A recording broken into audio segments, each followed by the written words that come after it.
we must be ready to test our nuclear weapons னு Trump சொன்னதுனால இந்த உலக நாடுகளே வந்துட்டு ரொம்ப ஒரு அதிர்ச்சியில இருக்குன்னு கூட சொல்லலாம். அது மட்டும் இல்லாம பிக் 5 கண்ட்ரீஸ்மே வந்துட்டு பாத்தீங்கன்னா இதுக்கு பயங்கரமா ரியாக்ட் பண்ணியிருக்காங்க. ரஷ்யாவும் நார்த் கொரியா வந்துட்டு பாத்தீங்கன்னா நீங்க நியூக்ளியர் டெஸ்ட் பண்ணீங்க அப்படின்னா நாங்களும் நியூக்ளியர் டெஸ்ட் பண்ணுவோங்க அப்படின்ட்டு வார்னிங் அவங்க கொடுத்துருக்காங்க. இப்படி உலக நாடுகள் எல்லாமே வந்துட்டு அந்த நியூக்ளியர் டெஸ்ட் பண்ண ஆரம்பிச்சிச்சு அப்படின்னா இந்த உலகத்துக்கு என்ன பிரச்சனை வரும், மக்கள் இதில் எப்படி பாதிக்கப்படுவாங்க, அது மட்டும் இல்லாம எதனால ட்ரம்ப் இந்த மாதிரி சொன்னாரு அப்படிங்கிற எல்லாத்தையுமே வந்துட்டு பாத்தீங்கன்னா நான் இந்த வீடியோல உங்களுக்கு கிளியரா எக்ஸ்பிளைன் பண்றேன். அதுக்கு முன்னாடி நான் உங்ககிட்ட ஒரு விஷயத்த சொல்ல ஆசைப்படுறேன். என்ன அப்படின்னு பாத்தீங்கன்னா நீங்க இன்னும் இந்த ருத்ரன் சேனலை சப்ஸ்கிரைப் பண்ணாத இருந்தீங்க அப்படின்னா சப்ஸ்கிரைப் பண்ணி மறக்காம ருத்ரன் ஸ்குவாட்ல சேருங்க. அப்பதான் நான் போடக்கூடிய எல்லா வீடியோஸும் சரி என்னால உங்ககிட்ட ஈஸியா கொண்டு வந்து சேர்த்த முடியும். இப்ப வீடியோக்குள்ள போலாம். Hello my dear Rudran squad.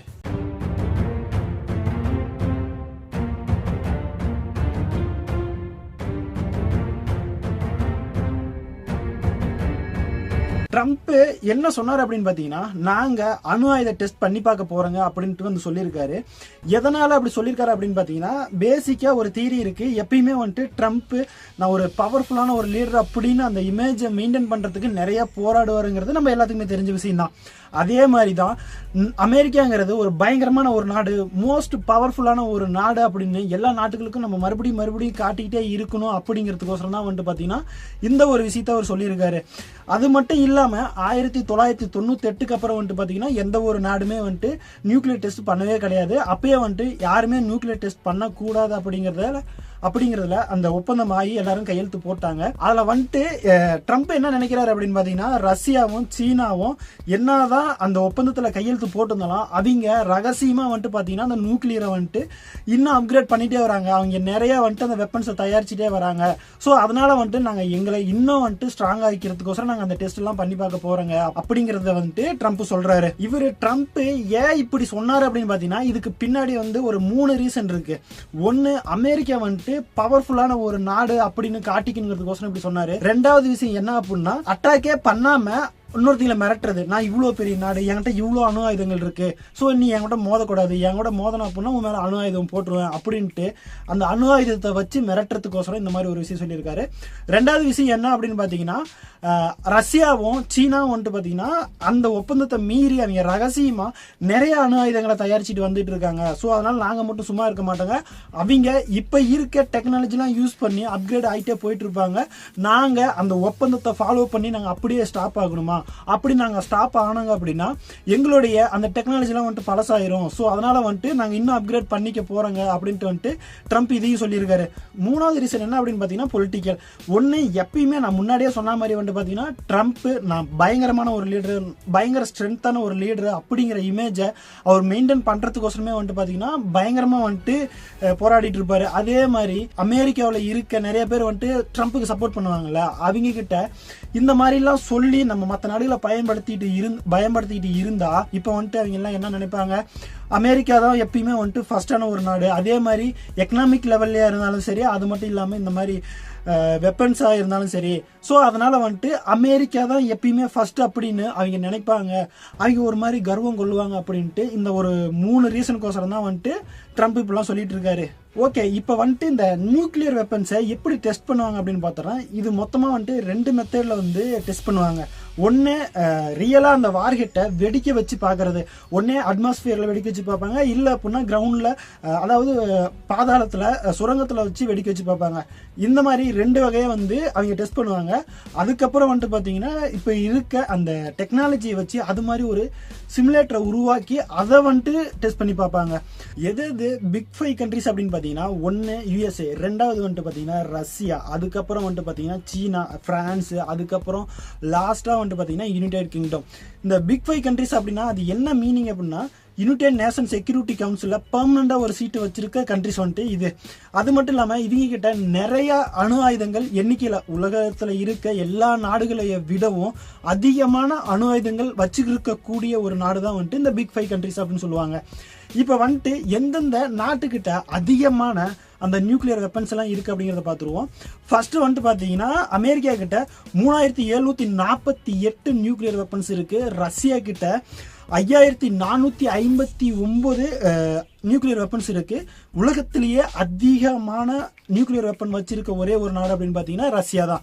அதுக்கப்புறம் வந்துட்டு பாத்தீங்கன்னா சீனா கிட்ட வந்துட்டு பாத்தீங்கன்னா 600 இருந்து 750 வரைக்கும் வந்துட்டு பாத்தீங்கன்னா நியூக்ளியர் வெப்பன்ஸ் இருக்கு.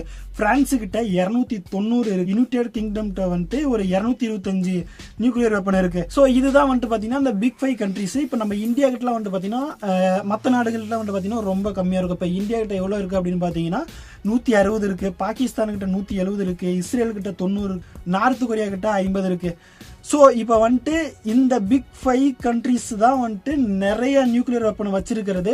இதில் வந்துட்டு 1968 வந்துட்டு பார்த்தீங்கன்னா புதுசாக அந்த நியூக்ளியர் வெப்பனை யாரும் டெவலப் பண்ணக்கூடாது அப்படிங்கிற ஒரு ரூல்ஸை போட்டாங்க. உலக நாடுகள்லாம் வந்துட்டு சேர்ந்து மறுபடியும் புதுசாக எந்த ஒரு அந்த நியூக்ளியர் வெப்பனையும் நீங்கள் டெவலப் பண்ணக்கூடாது அப்படிங்கிறத கொண்டு வந்துட்டாங்க. 1996 யாருமே வந்துட்டு பார்த்தீங்கன்னா நியூக்ளியர் டெஸ்ட் பண்ணவே கூடாது அப்படிங்கிற ஒரு ரூல்ஸை போட்டாங்க. அதில் நிறைய நாடுகள் வந்துட்டு அந்த பிக் 5 கண்ட்ரிஸ்லாம் சொன்னல எல்லாருமே வந்துட்டு அதில் கையெழுத்து போட ஆரம்பிச்சாங்க. அதுக்கப்புறம் 2010 அமெரிக்காவும் ரஷ்யாவும் வந்துட்டு பாத்தீங்கன்னா அவங்க கிட்ட இருக்க வார்ஹெட்ஸை கம்மி பண்ணிக்கணும். இப்ப வந்துட்டு அவ்வளோ அதிகமான நியூக்ளியர் வெப்பன்ஸ் வச்சிருக்காங்களா அதெல்லாம் வந்துட்டு கம்மி பண்ணிடணும் அப்படிங்கிற ஒரு ரூல்ஸையும் வந்து போட்டாங்க. இதுல என்னதான் அமெரிக்கா இவங்க எல்லாம் வந்துட்டு கையெழுத்து போட்டு இருந்தாலும் பட் அவங்க குறைச்சிட்டாங்களா அப்படின்னு கேட்டீங்கன்னா கண்டிப்பா கிடையாது. அவங்க குறைக்க கிடையாது. இப்போ வந்துட்டு அமெரிக்காவும் சரி ரஷ்யாவும் சரி நிறைய அதிகமான வந்துட்டு பாத்தீங்கன்னா நியூக்ளியர் வெப்பன்ஸ் வச்சிருக்காங்க. ஆனா மற்ற கண்ட்ரிஸ் கிட்ட எல்லாம் பாத்தீங்கன்னா ரொம்ப கம்மியாவே தான் இருக்கு. இதனாலேயே வந்துட்டு பாத்தீங்கன்னா இந்தியாவும் சரி பாகிஸ்தானும் சரி அந்த ஒப்பந்தங்கள் எல்லாம் கையெழுத்து போட கிடையாது. அப்படி போடல அப்படின்னா இவங்க வந்துட்டு அணு ஆயுதங்களை நாங்க சோதனை பண்ணி பார்ப்போங்க அப்படிங்கிற மாதிரி சொல்ற மாதிரி தான். ஏன்னா இப்போ அமெரிக்காவும் சரி ரஷ்யா இவங்க எல்லாம் என்ன பண்றாங்க அப்படின்னா நிறைய டைம் வந்துட்டு அந்த நியூக்ளியர் வெப்பனை டெஸ்ட் பண்ணி பார்த்திருக்காங்க. அமெரிக்காலாம் வந்துட்டு பாத்தீங்கன்னா கிட்டத்தட்ட 1000 சில்லறைக்கு மேல வந்துட்டு நியூக்ளியர் வெப்பன் டெஸ்ட் பண்ணியிருக்காங்க. ரஷ்யா வந்துட்டு 700க்கு மேல வந்துட்டு அந்த நியூக்ளியர் வெப்பனை டெஸ்ட் பண்ணியிருக்காங்க. இந்த மாதிரி எல்லா நாடுகளுமே வந்துட்டு அதிக அளவிலான நியூக்ளியர் டெஸ்ட் பண்ணியிருக்காங்க. ஆனா இந்தியா வந்துட்டு வெறும் 6 நியூக்ளியர் டெஸ்ட் தான் பண்ணியிருக்கு. இப்போ அவங்க எல்லாம் அவ்வளோ அளவுக்கான அந்த நியூக்ளியர் டெஸ்ட் பண்ணியிருக்காங்கல்ல, அப்படி அவங்க அவ்வளோ பண்ணியிருக்கும் போது அவங்களுக்கு வந்துட்டு அந்த நியூக்ளியர் வெப்பன் மேலே அதிகமான நாலேஜ் இருக்கும். நம்ம மற்ற நாடுகள்லாம் வந்துட்டு பார்த்தீங்கன்னா கம்மியான அந்த நியூக்ளியர் டெஸ்ட் பண்ணதுனால வந்துட்டு பார்த்தீங்கன்னா நமக்கு அந்த அளவுக்கு பெருசாக எதுவுமே வந்துட்டு அந்த நியூக்ளியர் வெப்பனை பற்றி தெரியாது. அதனாலேயே வந்துட்டு பார்த்தீங்கன்னா இந்தியாவும் சரி பாகிஸ்தானும் சரி இது வரைக்குமே வந்துட்டு அந்த ஒப்பந்தத்தில் கையெழுத்து போட கிடையாது. ட்ரம்ப் இப்படி சொன்னதுக்கு அப்புறம் உலகத்தில் இருக்க எல்லா நாடுகளுமே வந்துட்டு பார்த்தீங்கன்னா இதுக்கு ரியாக்ட் பண்ணியிருக்காங்க. அதை ரஷ்யா என்ன சொல்லியிருக்காங்க அப்படின்னு பார்த்தீங்கன்னா நீங்கள் நியூக்ளியர் வெப்பனை டெஸ்ட் பண்ணீங்க அப்படின்னா நாங்களும் டெஸ்ட் பண்ணுவோங்க அப்படிங்கிற வார்னிங்கை கொடுத்துருக்காங்க. சீனா என்ன சொல்லியிருக்காங்க அப்படின்னு பாத்தீங்கன்னா என்னதான் அவங்க சைலண்டா இருந்தாலும் பேசிக்கா வந்துட்டு பாத்தீங்கன்னா அவங்க பேக்ரவுண்ட்ல வந்துட்டு பாத்தீங்கன்னா அந்த நியூக்ளியர் வெப்பனை டெவலப் பண்ணிட்டே வராங்க. மற்ற அந்த யூகே தான் சொன்னல அவங்க என்ன பண்ணிருக்காங்க அப்படின்னா இது உலகத்தோடைய அமைதிக்கே வந்துட்டு பாத்தீங்கன்னா ஒரு சீர்கேடா வந்து அமையும் அப்படிங்கிற கமெண்டை வந்துட்டு அவங்க பாஸ் பண்ணியிருக்காங்க. இந்தியா என்ன சொல்றாங்க அப்படின்னா இது சவுத் ஆசியாவுக்கே வந்துட்டு பாத்தீங்கன்னா ஒரு பெரிய ஒரு ஆபத்தான ஒரு டைமா இருக்கும் அந்த மாதிரி நீங்க நியூக்ளியர் டெஸ்ட் பண்ணீங்க அப்படின்னா அப்படிங்கிறத வந்துட்டு இந்தியா கமெண்ட் பண்ணியிருக்காங்க. அதுக்கப்புறம் இந்த நியூக்ளியர் டெஸ்ட்லாம் பண்ணா இந்த உலகத்துல இருக்கவங்களுக்கு என்னென்ன பாதிப்பு வரும், இந்த அட்மாஸ்பியர்லாம் எப்படி அஃபெக்ட் ஆகும் அப்படிங்கறத கொஞ்சம் டீட்டெயிலா பார்ப்போம். அப்படி உலக நாடுகள்லாம் வந்துட்டு இந்த மாதிரி நியூக்ளியர் டெஸ்ட் பண்ண ஆரம்பிச்சாங்க அப்படின்னு பாத்தீங்கன்னா ரேடியேஷன் பிரச்சனை அதிகமாக வர ஆரம்பிக்கும். நிறைய பேர் அதனால அஃபெக்ட் ஆவாங்க. தண்ணி எல்லாம் வந்துட்டு பார்த்தீங்கன்னா ரேடியேஷனாக இருக்கும். மண் காற்று எல்லாமே வந்துட்டு பார்த்தீங்கன்னா ஃபுல்லாக ரேடியேஷனாக இருக்கும். நிறைய பேர்த்துக்கு வந்துட்டு பார்த்தீங்கன்னா கேன்சர் வரும். நிறைய பேர்த்துனால மூச்சு விட முடியாது. இந்த மாதிரி நிறைய பிரச்சனை இந்த உலகத்தில் இருக்க மக்களுக்கு வரும் இவங்கெல்லாம் இந்த நியூக்ளியர் வெப்பனை டெஸ்ட் பண்ணா. அடுத்தது என்வாயர்மெண்ட் எப்படி பாதிக்கப்படும் அப்படின்னு பார்த்தீங்கன்னா இந்த ரேடியேஷன்லாம் போய் ஓசோன்னு சொல்லுவாங்கல்ல அந்த ஓசோன் படலத்தை ரொம்ப அதிகமான அளவுக்கு அஃபெக்ட் பண்ணுறதுக்கு ரொம்ப அதிகமான சான்ஸ் இருக்கு. அதுக்கப்புறம் வந்துட்டு பார்த்தீங்கன்னா ஆர்ம் ரேஸ் நடக்கும். அதாவது யாரு அந்த இப்போ வந்துட்டு ஒரு நாடு போயிட்டு அணு ஆயுதம் வந்து டெஸ்ட் பண்றாங்க அப்படின்னா இல்லாத நாடுக அதை அதிகரிக்கணும் அப்படிங்கிறதுக்கோசரம் நிறைய அந்த நியூக்ளியர் வெப்பனை உருவாக்க ஆரம்பிப்பாங்க. உருவாக்கி அவங்க டெஸ்ட் பண்ண ஆரம்பிப்பாங்க. அப்போ எப்படி போட்டி இருக்கும் அப்படின்னு பார்த்தீங்கன்னா எங்ககிட்ட தான் அணு ஆயுதம் அதிகமாக இருக்கு, எங்ககிட்ட தான் அணு ஆயுதம் அதிகமாக இருக்கு அப்படின்ட்டு ஒரு நாடும் போட்டி போட்டு அணு ஆயுதத்தை அதிகமான அளவில் தயாரிக்க ஆரம்பிப்பாங்க. இப்போ நிறைய நாட்டுக்கிட்ட வந்துட்டு பார்த்தீங்கன்னா ஒரு 100-200 இந்த மாதிரி கீழே வச்சிருக்கக்கூடிய நாடுகள்லாம் வந்துட்டு பார்த்தீங்கன்னா அதிக அளவில் அணு ஆயுதங்களை உருவாக்கி வச்சுப்பாங்க. இப்படி ஆளாளுக்கு வந்துட்டு நியூக்ளியர் டெஸ்ட் பண்ண ஆரம்பிச்சாங்க அப்படின்னு பார்த்தீங்கன்னா தேர்ட் வேர்ல்டு வர்றதுக்கு ரொம்ப அதிகமான வாய்ப்பு இருக்கு. இருக்கு. பிகாஸ் வந்துட்டு இப்பயே நிறைய நாடுகளுக்குள்ள வந்துட்டு வார் நடந்துட்டு இருக்கு. இப்போ ரஷ்யா உக்ரைன் போரா இருக்கட்டும், அதுக்கப்புறம் இஸ்ரேல் காசா போரா இருக்கட்டும், இந்த மாதிரி நிறைய நாடுகளுக்குள்ள வந்துட்டு பாத்தீங்கன்னா அந்த வார் நடந்துட்டு இருக்கு. இப்போ நியூக்ளியர் வெப்பன் டெஸ்ட் பண்றோம் அப்படின்ட்டு ஏதாச்சும் ஒரு ஆளாரமே இல்லாத இடத்துல போய் அந்த டெஸ்ட் பண்ணி பார்த்தா பரவாயில்ல. இருக்கிற போட்டி பொறாமையில போயிட்டு அந்த சண்டை நடந்துட்டு இருக்கிற நாட்டு மேல ஏதாச்சும் ஒரு நாட்டு மேல போட்டாங்க அப்படின்னா அது 3ஆம் வேர்ல்டு வாரே வந்து ஸ்டார்ட் ஆயிரும். ஸோ இந்த அளவுக்கு ரொம்ப ரொம்ப பயங்கர ஆபத்தான ஒரு விஷயம் தான் வந்துட்டு பாத்தீங்கன்னா இந்த நியூக்ளியர் வெப்பன் டெஸ்ட்ங்கிறது. ஸோ அதனால ட்ரம்ப் எதனால சொல்லியிருப்பாரு அப்படின்னு பாத்தீங்கன்னா, அமெரிக்கா தான் இருக்கிறதுலே பயங்கர ஸ்ட்ராங்கான ஒரு நாடு அப்படின்ட்டு அவர் இமேஜை கிரியேட் பண்ணணும், அதை அப்படியே மெயின்டைன் பண்ணணும் அப்படிங்கிறதுக்கோசரம் தான் ட்ரம்ப் இந்த மாதிரி சொல்லியிருப்பாரு அப்படின்னு நினைக்கிறேன். ஏன்னா வந்துட்டு நியூக்ளியர் வெப்பனை அவ்வளோ ஈஸியா வந்துட்டு யாருமே டெஸ்ட் பண்ண முடியாது. ஏன்னா நியூக்ளியர் வெப்பன் டெஸ்ட் பண்ணக்கூடாதுன்ட்டு அந்த ரூல்ஸ் எல்லாம் போட்டு இப்போ எந்த நாடும் டெஸ்ட் பண்றது கிடையாது.